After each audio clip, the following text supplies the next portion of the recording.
नमस्कार, आपके साथ मैं हूं प्रियंका कर्णवाल और शुरुआत करते हैं देवभूमि का खबरों की। उत्तराखंड के चमोली में बादल फटने की घटना का खौफनाक वीडियो सामने आया है।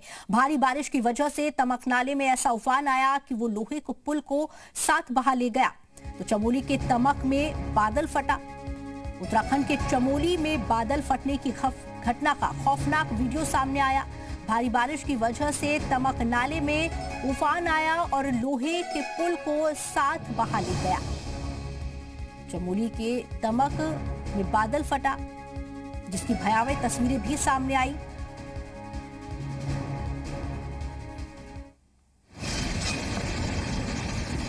कुदरत के क्रोध के आगे इंसान किस कदर बेबस हो जाता है, वो इन तस्वीरों को देखकर समझा जा सकता है। देखिए कैसे पहाड़ से मलबे का सैलाब आ रहा है, लेकिन ये क्या, इसने तो पुल को ही अपने साथ नदी में मिला लिया। चमोली की नीति घाटी में बादल फटने से भारी तबाही हुई है। देखिए, मलारी वाली रोड पे जो तमक नाला है, उसके पास में जो ब्रिज है उसके बहने की सूचना है अतिवृष्टि के कारण, और जो नाला बड़ी के उफान से आया है। साथ में क्योंकि मेरी जो ग्रिड के ओसी हैं उनसे बात हुई है, तो उनका ये कहना है कि उनका जो एक स्टाफ है उसके भी बहने की सूचना है। उसका अभी पूरा अपडेट ले रहे हैं कि कितनी संपत्ति का नुकसान हुआ है, और कहीं और कैजुअलिटी तो कुछ हुई नहीं है। अभी तक एक ही आदमी के रहने की हमारे पास सूचना है। अचानक से सैलाब आया और तेज बहाव में न सिर्फ वैली ब्रिज को बहा ले गया, बल्कि भारी भरकम बुलडोजर और ट्रक को भी अपने साथ निगल गया। इस प्रलयकारी घटना में बीआरओ के एक कर्मचारी के बहने की भी खबर है, जो अभी तक लापता है। घाटी के 17 से अधिक गाँवों का संपर्क फिलहाल मुख्य मार्ग से कट गया है।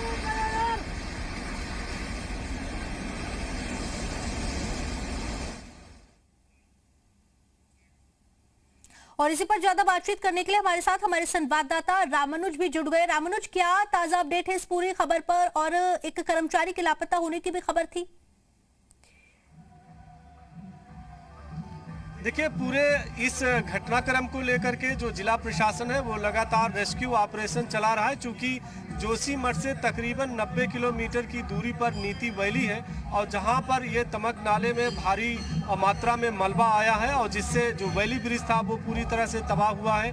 और स्थानीय लोगों के सामने दिक्कतें आ रही, चूँकि जो मलारी का एक क्षेत्र है और ये भारत चीन का एरिया का बॉर्डर का इलाका है, तो उसकी कनेक्टिविटी जो है वो डिस्कनेक्ट हो गई है। और ऐसे में यातायात बाधित होने से स्थानीय लोगों के सामने दिक्कतें जरूर है, लेकिन जिला प्रशासन की और डिजास्टर की जो टीम है वो मौके पर मौजूद है, और लगातार इस बात पे फोकस करके काम किया जा रहा है कि कैसे फिर से उस ब्रिज को रिस्टोर किया जाए, कैसे उसे फिर से मरम्मत करके और उस पर यातायात की जो सुविधा है उसको बहाल की जाए। उस दिशा में काम किया जा रहा है। प्रदेश सरकार की तरफ से लगातार मॉनिटरिंग की जा रही है, और मुख्यमंत्री पुष्कर सिंह धामी ने भी अधिकारियों को दिशा निर्देश दिया है कि जितनी भी तीव्र गति के साथ में वहां पर रेस्क्यू चलाया जा सकता है, साथ में फिर से वैली ब्रिज को बनाया जा सकता है, उस दिशा में काम करें। और ये पूरा जो इलाका है बॉर्डर का इलाका है, और ऐसे में काफ़ी रिमोट एरिया है। कुछ दिक्कतें जरूर हैं, चूँकि जो भौगोलिक परिस्थिति है वो काफ़ी विषम है। इसके बावजूद भी जिला प्रशासन की, आपदा प्रबंधन की और लोकल एडमिनिस्ट्रेशन के ऑफिसर, साथ में जो रेस्क्यू की टीम है वो मौके पर मौजूद है, और कोशिश ये की जा रही है कि यातायात को बहाल किया जाए।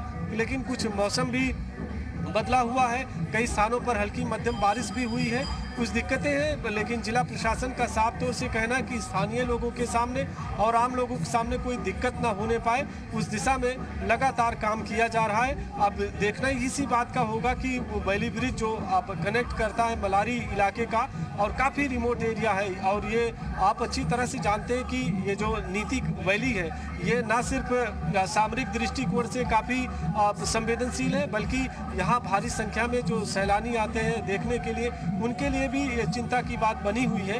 तो ऐसे में हर संभव जिला प्रशासन, बीआरओ, पीडब्ल्यूडी और जो स्थानीय लोकल एडमिनिस्ट्रेशन की टीम है वो पूरी मुस्तैदी के साथ काम कर रही है। बड़ा अपडेट यही है कि अभी भी जो टीम है वो लगातार कोशिश कर रही है कि कैसे फिर से यातायात को सुचारू किया जाए। ठीक है, बहुत बहुत शुक्रिया रामानुज, आपका तमाम जानकारी को हमारे साथ साझा करने के लिए। तो देखिए, चमोली की भयावह तस्वीरें सामने आई थी, और लगातार